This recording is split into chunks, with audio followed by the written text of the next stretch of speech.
Jumpa lagi bersama dengan saya, Mr. Sorchan, di dalam channel pengembangan kepribadian atau mentoring self improvement. Saat ini kita masih dalam konteks bagaimana memampukan orang lain. Dan saat ini kita melihat syarat-syarat atau kualifikasi orang yang dapat memampukan orang lain. Yang pertama adalah posisi. Ketika kita ingin memampukan orang lain, kita perlu mempunyai posisi atau wewenang atau otoritas. Nah, Fred Smith, pakar kepemimpinan, berkata demikian. Siapa yang bisa memberi orang lain izin untuk sukses? Orang yang berotoritas. Orang lain bisa mendorong, tetapi izin hanya bisa diberikan oleh figur berotoritas. Bisa orang tua, atasan kita atau pimpinan kita, atau tokoh-tokoh seperti tokoh rohaniawan. Kita dapat mendorong dan memotivasi semua orang yang kita temui. Kita dapat mengembangkan dan membantu mengarahkan orang yang kita mentoring.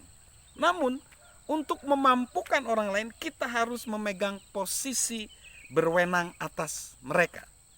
Terkadang posisi itu tidak harus formal atau resmi.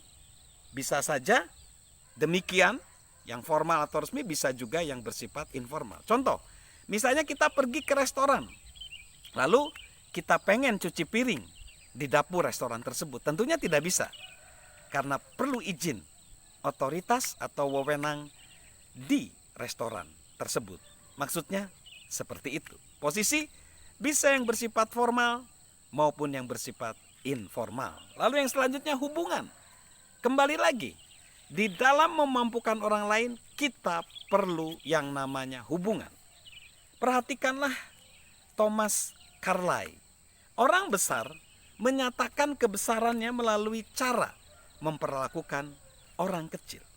Meskipun orang yang kita mampukan bukan orang kecil, mereka bisa merasa seperti itu jika kita tidak menghargai hubungan kita.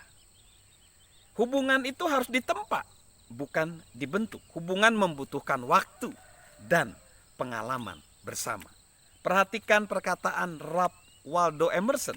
Setiap orang berhak dinilai menurut momen-momen terbaiknya.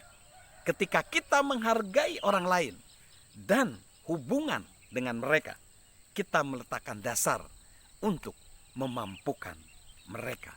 Lalu rasa hormat. Hubungan membuat orang ingin bersama dengan kita, tetapi rasa hormat membuat mereka ingin dimampukan oleh kita. Psikiater Ari Kiep menyimpulkan seperti itu.